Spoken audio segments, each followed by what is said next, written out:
এখন চলছে বর্ষার মরশুম। কিছুদিন পরে বর্ষা থামবে, কিন্তু বর্ষা থামার পর একটা সমস্যা হলো কি, বিভিন্ন জায়গায় ছোট ছোট জায়গায় জল জমা হওয়া। এবং এই জল জমা হওয়া মানেই সমস্যা কি, মশার প্রাদুর্ভাব। এবং মশার প্রাদুর্ভাব যখন বাড়ে, মশা ঘটিত যে সমস্ত রোগ জীবাণু সেগুলো কিন্তু আস্তে আস্তে বাড়তে থাকে এবং আমাদের দেহে সংক্রমণ করতে পারে। তার মধ্যে একটি উল্লেখযোগ্য সংক্রমণ হলো ডেঙ্গি সংক্রমণ। এই ডেঙ্গি শুধু আমাদের ভারতবর্ষে নয়, পৃথিবীর প্রায় 100টার বেশি দেশে এই ডেঙ্গু ভাইরাসের সংক্রমণ দেখা যায় এবং প্রতি বছর অসংখ্য মানুষ মারা যান, প্রতি বছর অসংখ্য মানুষ হসপিটালাইজড হন, প্রতি বছর অসংখ্য মানুষকে প্লেটলেট দিতে হয়, কারণ ডেঙ্গু সংক্রমণ হলে প্লেটলেটের সংখ্যা ড্রাস্টিক্যালি কমে যায়, তখন বাইরের থেকে প্লেটলেট দেওয়ার প্রয়োজন হয়। আমার পরিচিত অনেকেই তারা প্রত্যেক বছর অনেক মানুষকে তারা প্লেটলেট দান করেন। এই ডেঙ্গি কিন্তু একটা ভাইরাস নয়। এই ডেঙ্গি মূলত যে আমাদের শরীরে সংক্রমণ করে তার 4 ধরনের সেরোটাইপ আছে। সেরোটাইপ 1, 2, 3 এবং 4। এবং এই 4টে সেরোটাইপ কিন্তু প্রায় পৃথিবীর সব যে সমস্ত দেশে ডেঙ্গু দেখা যায়, কম বেশি সব জায়গায় কিন্তু এটা আছে এবং বর্তমান। এদের মধ্যে ডেঙ্গি টাইপ 2 সেটা হচ্ছে সব থেকে বেশি মারাত্মক এবং লাইফ থ্রেটেনিং। কিন্তু একটা সুখবর হলো, গত 21শে জুলাই অর্থাৎ গত মঙ্গলবার আমাদের ভারতীয় কেন্দ্রীয় সংস্থা the central drug standard control organisation, সংক্ষেপে CDSCO, এই প্রথমবার কোনো ডেঙ্গি ভ্যাকসিনসকে আমাদের দেশে ব্যবহারের ছাড়পত্র দিয়েছে। এবং এটা সত্যি একটা খুবই একটা ভালো খবর, কারণ এরপরে এই ভ্যাকসিনের ফলে আমরা কিন্তু অনেকটি সংক্রমণকে প্রতিরোধ করতে পারি এবং অনেক মানুষের আমরা জীবন বাঁচাতে পারি। এবং এই যে ভ্যাকসিনটা অ্যাপ্রুভাল দেওয়া হয়েছে, সেই ভ্যাকসিনটার নাম হচ্ছে কিউডেঙ্গা। এবং এই ভ্যাকসিনটা যারা আবিষ্কার করেছেন বা যারা তৈরি করেছেন, সেই সংস্থার নাম হচ্ছে টাকিডা, যেটা একটা জাপানিজ সংস্থা। এবং ভারতে যে ভ্যাকসিনটা আসবে সেটা ম্যানুফ্যাকচারিং হবে জার্মানিতে, টাকিডা জার্মানি।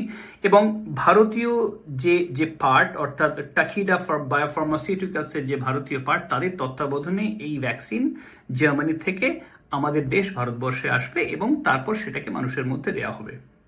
এবার জানতে হবে যে ভ্যাকসিন যে দেয়া হবে নিশ্চয়ই কোনো একটা নির্দিষ্ট বয়সসীমা হয়, কারণ প্রত্যেকটা ভ্যাকসিনের ক্ষেত্রেই তা হয়।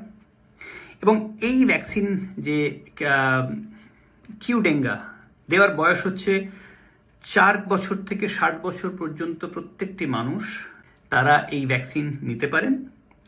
এবং এই ভ্যাকসিনের মূলত 2টো ডোজ হয়। যেদিন প্রথম ডোজ দেওয়া হবে তার 3 মাসের ব্যবধানে দ্বিতীয় ডোজ দেওয়া হয়। এবারে আমাদের দেখতে হবে যে এই কিউডেঙ্গা কতটা আমাদেরকে সুরক্ষা দেয় বা কিভাবে আমাদেরকে প্রতিরোধ করতে পারে। যেটা আগে বললাম যে ডেঙ্গি ভাইরাসের 4টে সেরোটাইপ আছে, সেরোটাইপ 1, 2, 3 এবং 4। এবং এই ডেঙ্গি ভ্যাকসিন যে কিউডেঙ্গা, এতে কিন্তু 4টে যে ভাইরাসের সেরোটাইপ তার বিরুদ্ধে এটা প্রতিরোধ করতে পারে। ক্লিনিক্যাল ট্রায়াল দীর্ঘ 7-8 বছর ধরে এর ক্লিনিক্যাল ট্রায়াল করা হয়েছে মানুষের দেহে, এবং সেই তথ্য অনুযায়ী দেখা গেছে যে এই ভ্যাকসিন কিউডেঙ্গা 4 ধরনের সেরোটাইপ ডেঙ্গি ভাইরাসের বিরুদ্ধে আমাদেরকে সুরক্ষা দিতে পারে। এবং মোট প্রায় 19টার বেশি বিভিন্ন ধরনের ক্লিনিক্যাল ট্রায়াল করে এই পরীক্ষা এই ফলাফল দেখা গেছে, যেখানে প্রায় 28,000-এর বেশি মানুষ এই পরীক্ষায় অংশ নিয়েছেন এবং তাদের সেই সমস্ত ডেটা বিশ্লেষণ করে দেখা গেছে যে এই ভ্যাকসিন যথেষ্ট কার্যকরী এবং তারপর এই ভ্যাকসিন ব্যবহার করার ছাড়পত্র পেয়েছে।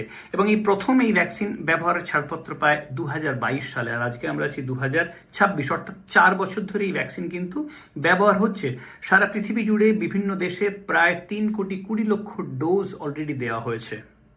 এবং মোট 42টি দেশে এই ভ্যাকসিন কিউডেঙ্গা ব্যবহারের ছাড়পত্র পেয়েছে এবং ব্যবহার হয়ে আসছে। এবং ভারত হচ্ছে 43তম দেশ যেখানে এই ভ্যাকসিন ছাড়পত্র পেল। এবং এই ভ্যাকসিন কিন্তু যাদের আগে ইতিমধ্যে ডেঙ্গি হয়েছে তারাও নিতে পারে, বা যারা হয়নি তারাও এই ভ্যাকসিনটা কিন্তু নেওয়ার জন্য প্রযোজ্য। এবারে এই ভ্যাকসিনের মূল কাজ কি, যে কিভাবে আমাদের সুরক্ষা দেয়। ডেঙ্গি সাধারণত কিছু কিছু মানুষের ক্ষেত্রে খুব একটা ভয়াবহ রূপ নেয়, তাদেরকে হসপিটালে ভর্তি করতে হয়, তাদেরকে যেটা বললাম প্লেটলেট দিতে হয়, না হলে তাদেরকে বাঁচানো মুশকিল হয়ে যায়। এবং এই যে ভ্যাকসিন কিউডেঙ্গা, এটা নেওয়ার ফলে কি হবে, এই হসপিটালাইজেশন রেট, যে মানুষকে হসপিটালে ভর্তি, অর্থাৎ যে রোগের যে সিভিয়ারিটিটাকে সেটা কমাতে পারবে, এবং মানুষের যে একটা আপদকালীন যে একটা চিকিৎসা যেটা প্রয়োজন হয়, বা একটা শরীরের যে একটা মারাত্মক ক্ষতি হয়, সেই ক্ষতিটাকে কিন্তু কমাবে প্রায় 80 থেকে 90%। তার মানে কি? তার মানে কিন্তু এই নয় যে একজন কেউ ভ্যাকসিনটা নিল, সে ভেবে নিল আমি তাহলে 4টে যেহেতু টাইপের এগেনস্টে এই ভ্যাকসিন সুরক্ষা দেয়, তো তাহলে আমার আর কোনদিন ডেঙ্গি হবে না। এই ধারণাটা সঠিক নয়, কারণ কোনো ভ্যাকসিনই 100% সুরক্ষা দিতে পারে না। তার বিজ্ঞানসম্মত ব্যাখ্যা আছে, কারণ আমাদের শরীর এতটা জটিল, আমাদের যে ইমিউনিটি সিস্টেম এতটা ভার্সিটাইল, এবং সেটা ছাড়া অনেক কিছু ভ্যাকসিন সংক্রান্ত কারণ আছে, তাই 100% পুরোপুরি সুরক্ষা দেওয়া যায় না। কিন্তু যেটা গ্যারান্টি দিয়ে বলা যায় যে হ্যাঁ, যদি মানুষের পরবর্তী পর্যায়ে ডেঙ্গি হয়, সেক্ষেত্রে তার সিভিয়ারিটিটা কিন্তু সিগনিফিকেন্টলি কমবে, যেটা 80 থেকে 90%। অর্থাৎ আমরা ডেঙ্গি হলেও যেটা একটা সেটা একটা সাধারণ জ্বরের মতো মনে হবে, বা একটা সর্দি কাশি লাগা সেই রকমই মনে হবে, যে ডেঙ্গির যে যে সিভিয়ার সিমটম সেগুলোকে কিন্তু আমরা অ্যাভয়েড করতে পারবো। এবার ভ্যাকসিন আসলেই অবশ্যই তার সাইড এফেক্ট নিয়ে মানুষের অনেক চিন্তার কারণ হয়, যেটা আমি অনেকবার আগেও অনেক ভিডিওতে বলেছি। আজকের দিন পর্যন্ত কোনো মেডিসিন, কোনো ভ্যাকসিন, কোনো থেরাপি 100% পার্শ্ব প্রতিক্রিয়াবিহীন হয় না, হতে পারে না।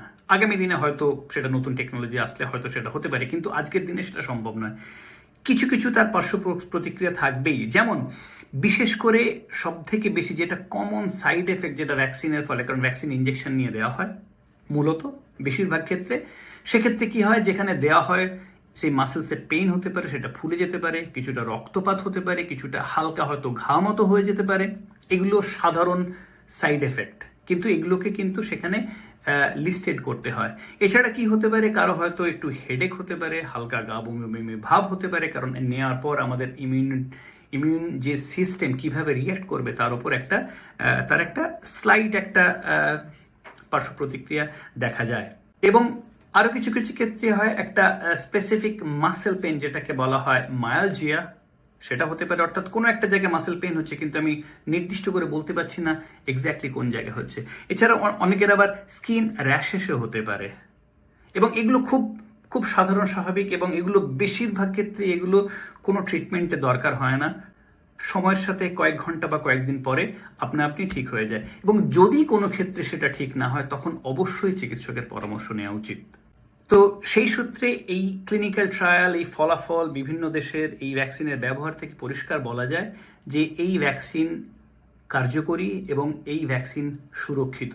তাই এই ভ্যাকসিন নিয়ে অযথা মনের মধ্যে দ্বিধাদ্বন্দ্ব রাখবেন না। তবে অবশ্যই আপনার মনে প্রশ্ন আসতে পারে, প্রশ্ন আসা জরুরি, এবং সেই প্রশ্ন উত্তর খুঁজতে কোনো বিশেষজ্ঞের সাথে পরামর্শ করুন, আপনার চিকিৎসকের যোগাযোগ করুন, যা বা আপনার এরিয়ায় এই ভ্যাকসিন হেল্প যেটা আপনার ইউনিট থাকে, সেখানে গিয়ে ওদের সাথে আলোচনা করতে পারেন, তাহলে আপনি আরও বিস্তারিত তথ্য পাবেন।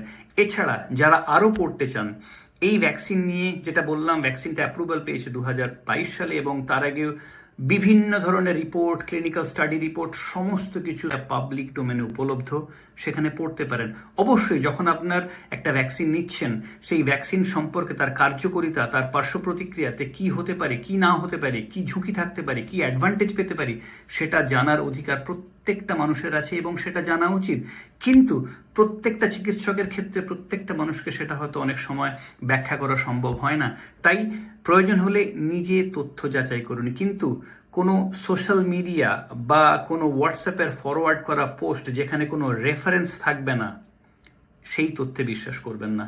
এগুলো কিন্তু অনেক বেশি জটিলতা বাড়ায়। তবে অবশ্যই শেষে একটা কথা বলবো, ভ্যাকসিন নেওয়া কিন্তু বাধ্যতামূলক নয়। যদি অনেক কিছু তথ্য পড়েও কারো মানুষের মধ্যে কোনো কনসার্ন থাকে, কোনো চিন্তার কারণ থাকে, অবশ্যই সেটা ভ্যাকসিন নেবেন কি নেবেন না পুরোপুরি সেটা আপনার ব্যক্তিগত সিদ্ধান্ত। সেটা সেই সিদ্ধান্ত নেওয়ার অধিকার আপনার আছে, এবং সেই অধিকার থেকে আপনাকে কেউ আটকাতে পারবেন না।